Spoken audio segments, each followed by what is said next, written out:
भोपाल से खबर, जहां बीजेपी को समर्थन, निर्दलीय विधायक ने बीजेपी को समर्थन दिया। उपचुनाव से पहले निर्दलीय विधायक ने समर्थन दिया है। खरगोन के भगवानपुरा से विधायक केदार सिंह डावर, सुरेंद्र शेरा ने अरविंद भदौरिया से मुलाकात की और शेरा जी का भी समर्थन है। अरविंद भदौरिया का ये कहना है। तो बड़ी खबर भोपाल से, जहां निर्दलीय विधायक ने बीजेपी को समर्थन दिया है। उपचुनाव से पहले निर्दलीय विधायक ने समर्थन दिया है। खरगोन के भगवानपुरा से विधायक है केदार सिंह डावर और इसके साथ ही सुरेंद्र सिंह शेरा ने अरविंद भदौरिया से मुलाकात की। अरविंद भदौरिया ने इसके बाद कहा कि शेरा जी भी का समर्थन हमें है। तो उपचुनाव से पहले निर्दलीय विधायक केदार सिंह डावर ने बीजेपी का दामन थामा है। बीजेपी को उन्होंने समर्थन दिया है। अरविंद भदौरिया से सुरेंद्र सिंह शेरा ने मुलाकात की है और भदौरिया ने कहा कि शेरा भी हमारे साथ है।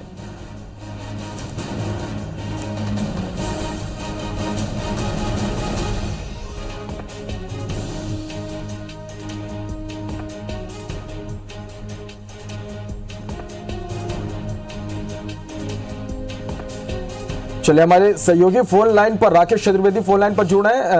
राकेश, निर्दलीय विधायक केदार सिंह ने बीजेपी को समर्थन दिया अपना। जो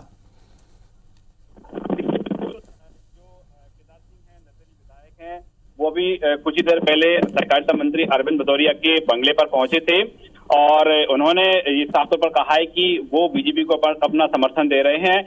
केदार डावर की बात करें तो केदार डावर जो है निर्दलीय विधायक हैं और इससे पहले कांग्रेस शासनकाल में उन्होंने कांग्रेस सरकार को अपना समर्थन दिया था। लेकिन हम देख पा रहे हैं कि उपचुनाव से पहले निर्दलीय विधायक का बीजेपी के मंत्री के जो बंगले पर पहुंचना और बीजेपी को खुला समर्थन देने का ऐलान करना, ये साफ तौर पर कह सकते हैं कि बीजेपी की जो प्लानिंग का इसे हिस्सा कहा जा सकता है। इसके साथ ही जो केदार डावर के कुछ देर पहले ही सुरेंद्र सिंह शेरा, जो कि निर्दलीय विधायक हैं और बुरहानपुर क्षेत्र के बड़े नेता माने जाते हैं, उन्होंने भी आज सहकारिता मंत्री अरविंद भदौरिया से मुलाकात की है। हालांकि जो शेरा है, शेरा ने मीडिया की इस तरह की चर्चा नहीं की, लेकिन अरविंद भदौरिया ने उनको लेकर कहा है कि शेरा का भी समर्थन है। तो ये कहीं ना कहीं एक मैसेज उपचुनाव से पहले बीजेपी देना चाहती है। साथ ही इस बात की भी जो है तैयारी बीजेपी की ओर से की जा रही है कि परिणाम जो आए तो ऐसे में जो निर्दलीय विधायक हैं उनका किस तरह से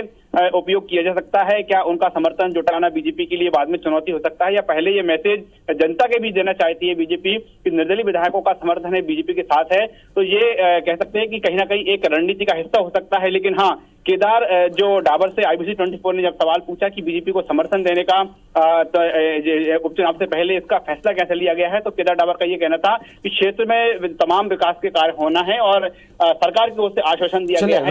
राकेश, मैं आपको यहाँ पर रोकना चाहूंगा। तो निर्दलीय का समर्थन बीजेपी को मिला है। हमारे साथ कांग्रेस की ओर से नरेंद्र सलूजा जी हमारे साथ फोन लाइन पर जुड़े हैं, तो वही बीजेपी से हमारे साथ रजनीश अग्रवाल जी हमारे साथ फोन लाइन पर जुड़े हैं। रजनीश जी और नरेंद्र जी, आप दोनों का बहुत बहुत स्वागत है IBC 24 में। रजनीश जी, सबसे पहले मैं आपके पास आना चाहूंगा, एक और निर्दलीय विधायक का समर्थन आप लोगों को मिला है, क्या कुछ कहना चाहेंगे इस पर? देखिए, जिनको क्षेत्र के विकास की अपेक्षा है, जनता की आकांक्षाओं को पूरा करना है, वो भारतीय जनता पार्टी को समर्थन अपना दे रहे हैं। स्वागत है, अभिनंदन है। और उनको ये बहुत समझ में आ गया कि ये राहुल गांधी जी और कमलनाथ जी तो भी अब आपस में भिड़ चले, ना कांग्रेस का कोई भरोसा है ना ठिकाना है। मध्य प्रदेश में सरकार तो आने की संभावना दूर तलक नहीं है और 28 विधानसभाओं में जो चुनाव हो रहे हैं उसमें कांग्रेस बुरी तरह से हारने वाली है। तो समय से पहले वो भारतीय जनता पार्टी का समर्थन देकर अपनी आस्था प्रकट कर रहे हैं। हम उनका अभिनंदन करते हैं, स्वागत करते हैं। चले नरेंद्र जी, जिस तरह से निर्दलीय विधायक केदार सिंह डावर ने बीजेपी को अपना समर्थन दिया है और रजनीश जी ये कह रहे हैं कि कांग्रेस पर भरोसा नहीं है, इसलिए बीजेपी का दामन थाम रहे। परिणाम के पहले भाजपा की स्वाभाविक हार दिखाई दे रही है, भाजपा की घबराहट दिखाई दे रही है।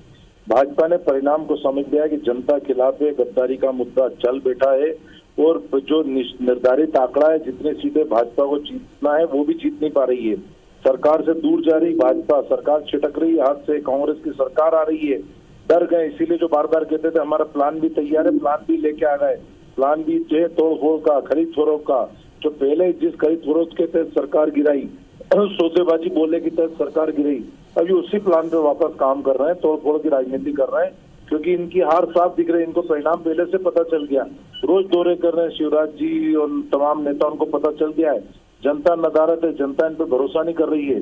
ये 2-4 सीटें भी जीतने की स्थिति में नहीं बचे हैं, तो इन्होंने पहले से ही अपनी सरकार को बचाने की कवायद चालू कर दी। तो चुनाव के समय में अचानक समर्थन लेना और बताना कि हमारे साथ क्या कारण है इसका, चुनाव लड़ो, जनता के बीच में जाओ, जनादेश करो। इन्होंने पहले भी नोट से सरकार बनाई और अब उसको बचाने के लिए भी उसी का इस्तेमाल कर रहे हैं। हमने तो पहले भी वोट से बनाई और अभी भी वोट से सरकार बनाएंगे। चलिए रजनीश जी, आपने नरेंद्र जी को सुना होगा, तोड़फोड़ की राजनीति अब भी जारी है, साफ तौर पर उनका ये कहना है। देखिए, निर्दलीय विधायक अगर भारतीय जनता पार्टी की सरकार को समर्थन दे तो कौन सी तोड़फोड़ हो गई। उनको अपने क्षेत्र का विकास तेजी से करवाना है और अपनी आकांक्षाएं अपेक्षाएं पूरी करना है, इसलिए समर्थन। और कांग्रेस की रही बात, तो कांग्रेस ने श्रीमान कमलनाथ जी ने भरी पत्रकार वार्ता में कहा कि 28 विधानसभा क्षेत्रों में हम हार गए तो प्लान भी तैयार है। उनके ट्विटर हैंडल पर वो पत्रकार वार्ता है और उनके फेसबुक पेज पर पत्रकार वार्ता है। आप न्यूज चैनल से मैं दरख्वास्त करता हूं कि वो दिखा दें और बता दें कि कौन से प्लान बी की बात कर रहे थे। 28 विधानसभा क्षेत्रों में हम चुनाव हार, तो हारने तो वाले ही है, क्योंकि कांग्रेस को अगर सरकार में आना है तो 28 की 28 सीटें जीतना पड़ेंगी, जो संभव नहीं है, कतई संभव नहीं है, बिल्कुल भी संभव नहीं है। और अब तो पिछले एक हफ्ते में जिस प्रकार जनता लताड़ रही है इनको, महिलाएं उनको भगा रही हैं, महिलाएं इनको धिक्कार रही हैं, उससे समझ में आ जाता है कि हालात किस प्रकार से कांग्रेस के बिगड़ चुके हैं। और अब तो गुत्थम गुत्था हो गई, गैंगवार चल गई है लोकतांत्रिक तौर पर। राहुल गांधी की कांग्रेस और कमलनाथ जी की कांग्रेस, दोनों में से कौन किसके साथ खड़ा है कांग्रेस में? अब आप बयान लेके ले दीजिए, कोई राहुल गांधी जी का बयान दोहरा दे। मध्य प्रदेश का जो पूर्व मंत्री वर्तमान विधायक हो कि राहुल गांधी जी ने जो बोला है, जो कहा है, वो जस का तस दोहरा दे। तो वो दाएं बाएं होना शुरू होकर कर दिए।